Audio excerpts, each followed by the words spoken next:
Late-night comedians have become rock stars in the Trump era. He's treating the Chancellor of Germany like a drunk guy masturbating in a subway car. Between Samantha Bee, John Oliver, Colbert, Meyers, SNL, comedians are playing a big part in how we talk about politics. Trump does have a tendency to lie his ass off. That's why Chris Christie is always there to catch it. But if you look past the jokes and sight gags, these comedians are doing a really good job of covering Trump. Sometimes better than serious news networks. Nice misdirection, Chris Angel, but you can't just shake your keys and distract us. We're not cable news, we're Americans. And that's because political satire has something that TV news lacks: a really low tolerance for bullshit.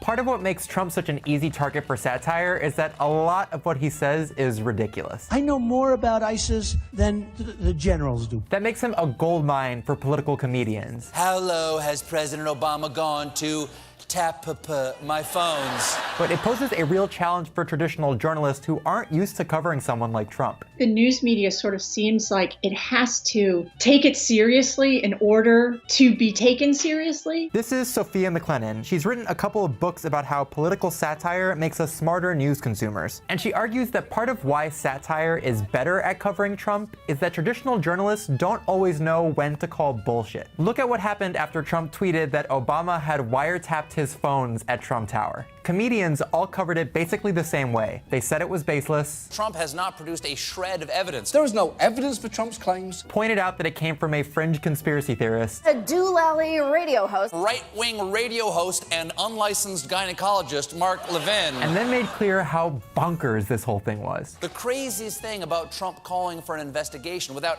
any evidence is that it actually worked. Congress is going to investigate Trump's wiretapping claim. Now compare that to the way that major news networks covered that same story. They correctly reported that Trump's claim was false. No facts to back up his startling allegation. But then went on to spend segment after segment after segment hosting debates about it. But Jeffrey Lord, the facts. The guy's a professional liar. You don't have to touch me. They interviewed intelligence experts and government officials. What did you think when you first heard about it? They argued with paid Trump supporters about basic reality. Andre, read the story. That's not what it said. Would be included in the definition of wiretap. That's not what he said. Those stories said It is, Maggie, no, it is not. They spent hours fixating on whether there might be evidence at some point down the road, maybe, that shows Trump wasn't just making it up. Look, I think he is going off of information that he's seen that has led him to believe that this is a very real potential. And if it is, if this happened, If.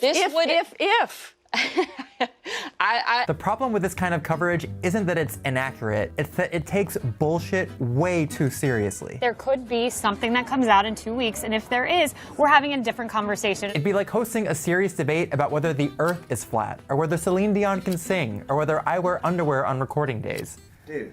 It gets really hot in here. And research shows that this kind of coverage rots our brains. When we watch these kinds of he said, she said debates, we're less likely to think that we can figure out the truth. We get disillusioned, our brains check out. And this can happen even when a news outlet tells you one side is wrong. The mere repetition of rumors and falsehoods makes audiences more likely to see those things as credible. I don't think that he owes them an apology. I think what we need is an investigation. And the inability to separate real stories from bullshit means news networks have less time to focus on things that actually affect people's lives. Which is why, while 24-hour news networks fill their airtime with screaming matches, much shorter comedy shows have found time to do in-depth storytelling about things like net neutrality and state legislative battles. Remember a year ago we told you about a rape kit bill that was blocked? Here's the rest of that story. But this is bigger than debunking any one conspiracy theory. Satire is powerful because it trains your brain to be skeptical, to think critically about what politicians are saying. He's using your words when you use the words and he uses them back.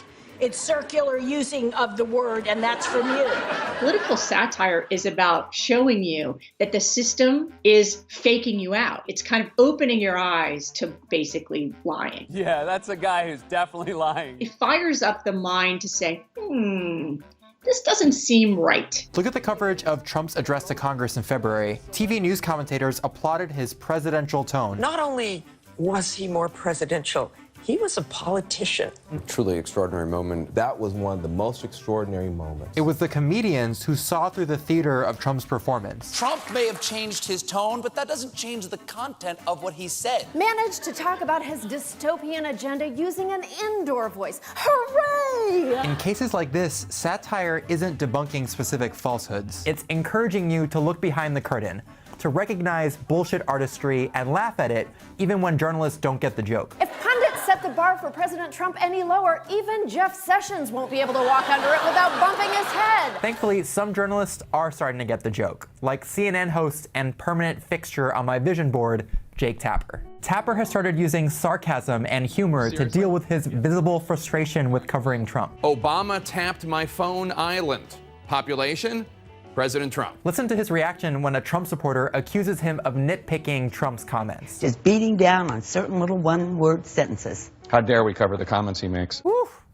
God damn, Jake. What Tapper's doing here isn't bias or partisanship. He's using common sense. People think of satire as very partisan, but the point is that satirists are after good, rational thinking. What you see that the satirists have that would be lovely to see in the basic news media is this sort of defensive reason. What makes satire such a powerful antidote to Trumpism isn't that it's funny. It is not possible that millions of people voted illegally and nobody noticed. It's that for satire to work, it has to be able to point out what is ridiculous and absurd, to cut through talking points and endless panel discussions and describe the world as it really is. But comedians shouldn't be the only ones doing that. We think that the journalist's job is to show all sides of the story, but the journalist's job is to show the truth. And sometimes, in this case, going after a truth is going to be funny because the lies are so absurd that you can't help but laugh.